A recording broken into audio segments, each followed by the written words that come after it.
A maior parte de vocês não estão inscritos no canal. Se inscrevam aqui embaixo, mantenham os comentários, deixa o like, sininho, todas aquelas coisas que você que deve estar assistindo aí. Você deve ser um viciadinho no YouTube, que eu sei, porque é bom, também sou. Então, muito obrigado por assistir. E compartilha com o time. Compartilha aí, com a galera, Mas nesse livro, no livro Working Backwards da Amazon, ele fala um lance bem interessante sobre input e output metrics. Então ele fala assim, o output é o resultado, só que tu tem que controlar o input. Tu controla, vamos dizer assim, ele fala até de vendas. Tu não controla vendas. Vendas é um output.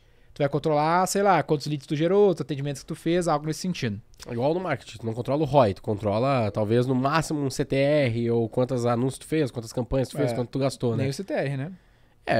Pode, mas é o que talvez tu consegue ter mais... Do anúncio, exato. Se tu for voltando. Mas no ponto aqui, a retenção, ela é o output. Então, quais que são os inputs? Os inputs são, cara, eu preciso ativar o usuário, preciso engajar esse usuário e eu preciso ressuscitar esse usuário, que é o que a gente tem aqui como um modelo interessante. Então, esse é um aspecto interessante. Como o exemplo que a gente deu agora, às vezes o cara tem usuário ativo, esse é um lance que eu falo lá pra galera na V4, a gente tem 5 mil e poucos clientes ativos, só que a gente já teve mais de 15 mil clientes ao longo dos últimos 10 anos. Uhum. Então a gente tem 5 mil usuários ativos, mas tem 10 mil inativos que a gente não tá fazendo nada. Então a gente precisa ativar esses caras, que vai de encontro ao último aspecto também de ressuscitar, né? De fazer uma repescagem, buscar esse cliente também na nossa base. E engajar esse usuário ao longo da experiência dele com a minha solução. Criar os touch points ali e ter... os lances dos user cases e tudo mais. Então, esse seria o meio para se fazer isso. Esse lance do user case, que eu acho que é um lance interessante sobre engajamento, né, da solução. De use case, só para eu entender o que tu tá se referindo aqui, é tipo... qual seria a forma que o cara vai utilizar aquele determinado produto, né? Ou tu tá se referindo a essa parte ou a parte de que diz de quando o cara está, em que momento o cara está para utilizar o produto ou tudo isso junto? Ambos, no caso. Cara, o que é engajamento, né? Que é no fim das contas, é fazer o cara se envolver com a solução. Por exemplo, no episódio que a gente gravou aqui com o rapaz lá do Spotify e do Uber e tudo mais, ele fala sobre isso, que, cara, eu preciso fazer o cara ouvir mais músicas, a playlist lá do Spotify foi criada para engajar. Se eu não fizer o cara ouvir mais músicas e engajar mais com a solução, eu não vou ter oportunidade de fazer esse cara reter e pagar. Então, ele volta no user case.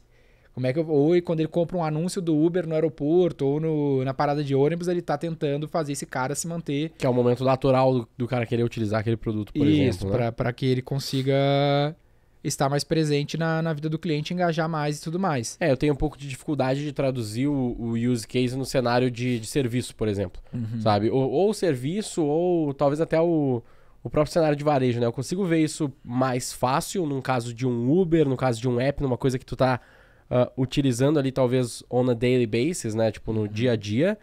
Mas quando a gente vai para um espectro mais... talvez mais... distante de utilização, daí eu vou puxar o próprio exemplo lá do Reforge, que é tipo, quando eu pego um Spotify que o cara pode usar não só daily, mas ele pode usar tipo hourly, né? Ele pode usar toda hora, ele pode usar a cada... É mais fácil porque tu tem mais 3 volume, vezes por né? dia, 4 vezes por dia, então você tem mais oportunidades talvez de encaixar na vida do cara. Agora tu pode extrapolar isso para um varejo, que o cara vai ter poucos touch points com o cliente, porque sei lá, vamos dizer que eu vendo sapatos de R$400. Tá ligado? O cara não vê toda hora isso, nem todo dia. Pensa no seguinte, pensa no seguinte frame. E aí só pra te dar mais insumo aí pra tu talvez explicar o que tu tá entendendo, qual que é a tua visão, se eu extrapolo isso ainda mais pra um caso de longo uso, né? Tipo, comprar uma casa não tem tanto use case assim, talvez. Eu sei da ideia de gerar use cases, né? Mas... tipo, o que muitas vezes acontece é isso. Tipo, o cara fala, legal, esse negócio aqui do Spotify, de eu tenho use case toda hora, mas cara, acho que o meu produto é só uma zona de conforto aí, ó. Porque qual que é a parada? Eu tenho que entender, então, quais são os momentos que esses user cases, os momentos que o meu usuário interage com o meu problema, com a minha categoria, para mim tentar criar algo para me envolver com ele. Então, vamos pensar numa loja de roupa, né? Uma loja de roupa multimarca, vamos dizer que esse seja o meu negócio mais tradicional possível. Vamos, para definir o user case, vamos partir de um problema. Então, qual que é o problema do meu usuário? o problema que eu resolvo, algo nesse sentido, né? Até antes do usuário. Pô, o problema que eu resolvo, como eu sou uma loja de moda, talvez seja ajudar o meu cliente a ter uma aceitação social melhor, conseguir comprar uma roupa de marca para que ele consiga ser aceito. É isso que eu tô vendendo quando eu tô vendendo Essa é a dor do cara. uma moda, né? Quem tem esse problema, vai ter o público X, sei lá, mulheres, jovens, papapá, de idade XYZ. Então, aí eu começo a pensar em formas diferentes de resolver esse respectivo problema. Que aí eu chego, por exemplo, na ideia que eu dei para o nosso cliente lá atrás, que era, a gente deveria fazer uma assinatura desse produto, ao invés de ficar vendendo. Por quê? Porque o cara quer aparecer, a menina... Vamos dar esse exemplo bem claro, né? Era uma loja de surf skate shop. Isso. O público dele era um público muito jovem, o cara ali na casa dos seus 20 anos, por aí, né? Talvez até um pouco menos, às vezes. E a dor do cara era muito o aspecto social, de aceitação, de estar na moda, de estar com o negócio do dia, e não tanto, talvez, um use case estilo Aramis da vida, que é, eu quero uma roupa top, de altíssima qualidade, que eu vou utilizar pra caralho ao longo da vida, né? Que também tá dentro da moda, mas também tem um aspecto de qualidade de eu manter. Então, nesse primeiro cenário, o cara não necessariamente dava muita bola pra, tipo assim, nossa, aquela roupa é de super qualidade e eu vou ter ela por muito tempo. Ele mais queria usar a roupa que tá style hoje, agora, pra festa do domingo. E mais do que isso, ele queria estar sempre com uma diferente. Porque estar com a verdade. mesma não é legal. Não é style. Então esse era o problema, essa era a persona, o motivo, o porquê do cara escolher o meu produto era porque ele resolvia esse problema até certo ponto. Porque era muito caro. O cara não conseguia trocar ter várias, toda hora, comprar toda semana, né? Exatamente. Então ele Porque rolê o cara tinha toda semana, várias vezes por semana. Então o use case dele era bem frequente. A frequência era constante, só que ele não conseguia resolver com a minha solução, porque era muito caro, não cabia no bolso dele. Então a minha ideia para aquele cliente foi, cara, se a gente criar uma assinatura, o cara paga ali uma mensalidade, ele tem direito a trocar, a pegar um conjunto, uma roupa lá toda semana, devolve, a gente pode alugar X vezes, business de aluguel de roupa, que nem aluguel de carro, depois liquida tudo, zera o custo de mercadoria vendida. Vende estilo brechó. E que nem faz com carro. Sim. E aí todo o serviço ali, toda a assinatura vira margem de contribuição. Total. Aí o cliente não quis fazer e... A gente nunca soube se isso era uma... A gente viu depois que teve gente que fez essa ideia, né? Eu vou falar agora. The One Star Way vale mais de $1 bilhão e é a maior lavanderia do mundo nos Estados Unidos, que é um business de assinatura de moda. Exatamente isso. Que pariu, velho. Mas isso foi... Eles surgiram antes ou depois dessa ideia? Depois. Depois dessa ideia, a gente podia ter feito um business de $1 bilhão. Business que eu nunca fiz. Mas olha só que legal pra galera que tá ouvindo, né? Tipo, nossa, que massa. Talvez alguém pense isso, né? Nossa, que massa. Ele conseguiu pensar num business de assinatura para uma empresa de serviço. Cara, ninguém pensou em, moda, né? De moda, Porra, não é o que eu... Não necessariamente eu tava querendo criar um serviço de assinatura, porque serviço de assinatura é legal, né? Mas sim porque o use case do cara, a gente entendeu a persona, vamos dizer assim, né? Pra ser bem tradicionalista aqui no marketing. A gente entendeu a dor do cliente do cara e criou uma solução, pensou numa solução pra isso, né? Isso. E aí eu falei de um frame aqui... Que por acaso envolvia o negócio de assinatura, mas não necessariamente esse era o objetivo, criar um negócio de assinatura. Então o ponto tu precisa encontrar esses... partir desses user cases pra ter as ideias. Sim. E aqui a gente falou de um frame. O frame é parte do problema...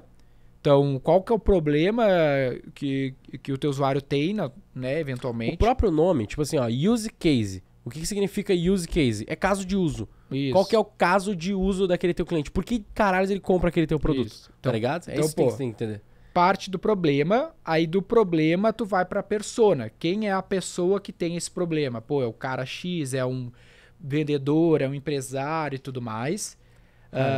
Não é muito aquele livro lá, eu esqueci o nome do livro, mas acho que é Start With Why, tá ligado? Porque, de novo, a gente tá falando aqui do porquê o cara compra, quem é esse cara que compra, não é exatamente, mas é parecido. Aí o porquê que ele tem esse problema, ou por que ele gostaria de resolver, quais alternativas ele tem hoje no mercado e qual a frequência que ele tem esse problema. Aí bom. tu vai ter um user case pra te pensar em alternativas de como resolver. Tu tem outros exemplos aí? Porque tu tá com uma colinha aí. Eu só ia querer dizer um negócio que assim, ó, que tem uma dica importante sobre isso, que eu concordo bastante, que é não olhar para os concorrentes diretos como as principais alternativas. Esse é um viés. Por que não fez sentido pro nosso cliente naquele momento? Porque ninguém tava fazendo isso. Sim. E aí pra ele, puta, muito distante, velho, da minha realidade, nada a ver com ninguém faz isso. Aí ele fugiu demais. A moral é tu fazer exatamente o oposto pra te achar um jeito diferente de resolver o problema. Então vamos pensar num software do nosso setor aqui mega popular. Tem esse exemplo aqui, ó. Desculpa, só voltando no de moda rapidinho, esse negócio esse business aí, ele era tão relevante, na verdade, que a Zara, se eu não me engano, tem um problema grande de a galera comprar roupa e devolver, tá ligado? Tipo assim, compra, usa no final de semana na festa o vestido e depois chega lá e fala, putz, não serviu, não ficou legal e devolve. A galera usava com etiqueta, teve aquela febre da galera andando com roupa com etiqueta, tá ligado? Sim.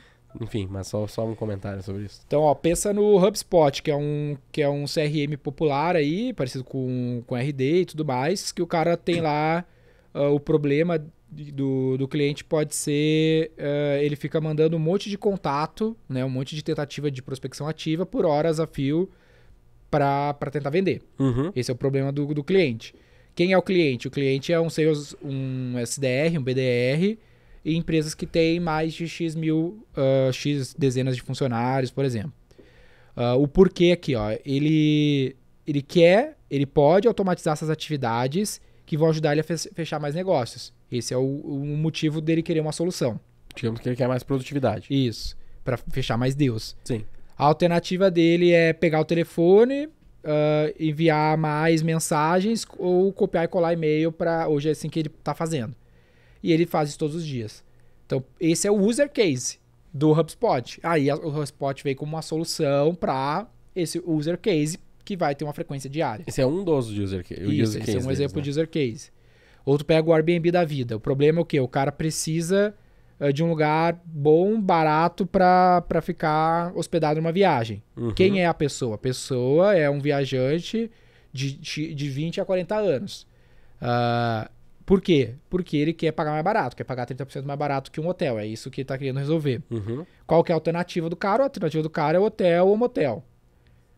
Qual é a frequência anual? Pô, esse é o user case, como é que eu posso criar uma solução para esse user case? Aí a solução vem a partir disso, né? Isso que não dá a solução em si, mas Sim. dá o user case em si. Ele dá o food for thought, né? Que é tipo assim, um pouco o caminho para tu começar a pensar em soluções diferentes, né? Isso. Então essa é a graça. E tudo isso tá relacionado com a gente... Primeiro, tudo isso tá relacionado com a gente analisar o que a gente tem hoje, mas o próximo passo também é a gente pensar em formas diferentes, em novos use cases que a gente pode expandir, né?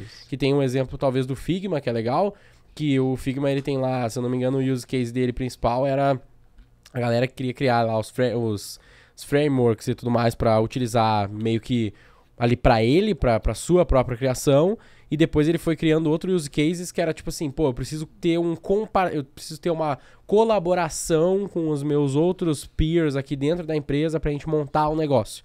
Tipo, tem uma coisa é eu sou um freela e eu tenho que usar um negócio legal que tenha um link fácil de compartilhar e que eu já possa produzir ali e mandar pro meu cliente. E eu tenho o use case de eu tô numa empresa e eu preciso colaborar com o meu time de tech, design, UX pra demonstrar isso aqui pros caras. E esses caras vão ter tanto essa forma de utilização diferente, como também uma quantidade de utilização diferente. Talvez um freela use uma vez por semana, talvez o cara da empresa utilize, sei lá, várias vezes por dia, ou pelo menos todos os dias, né? E aí tu vai ter, no caso de um Figma e softwares, às vezes é um pouquinho mais fácil de pensar nisso, porque tu vai ter planos diferentes, né? Daí tu tem lá o plano free, porra, foda-se, porque pro Figma, o usuário único que usa pra ele ali, cara, sinceramente não vale a pena nem cobrar, tanto que eu acho que é assim o Figma mesmo, né? Mas esse cara vai usar, esse cara vai compartilhar com alguém, e aí vira um PLG, né? Vira um Product Led Growth, porque ele compartilha o link, ó, tá aqui, esse aqui é o negócio que eu montei, o cara já vê na empresa lá que ele contratou o freela e fala, pô, legal pra caralho isso aqui, traz pra dentro da empresa, daí compra o software no modelo pro time e tal. Então, essa é uma forma de pensar nesses use cases e ir destrinchando como que você pode crescer o seu negócio também, né? Olha só eu aqui, acabei de invadir o seu podcast, mas passando para avisar aqui para você que tá nos ouvindo ou o pessoal que tá nos vendo aqui no YouTube. Então, a partir desse ano, o Growth Conference vai ser realizado pela V4 e para você, ouvinte do Roy Hunters, a gente tem uma belíssima oportunidade para você. Você pode garantir o seu ingresso pro Growth Conference com 10% de desconto. Você vai ter na descrição um link ou, caso você queira, vai no Instagram do Roy Hunters e lá na bio você vai ter o link para garantir o seu ingresso com 10% de desconto. Esse evento aí a gente vai ter o Sean Ellis, pessoal da V4 aqui fazendo ali alguns conteúdos para você. Vai ter mais um monte de gente. O evento vai acontecer aqui em São Paulo, no SP Expo, no dia 23 e 24 de agosto de 2023, para você que está ouvindo. Então garante a sua vaga agora com 10% por conta aqui do Roy Hunters. Vem com a gente pro Growth Conference.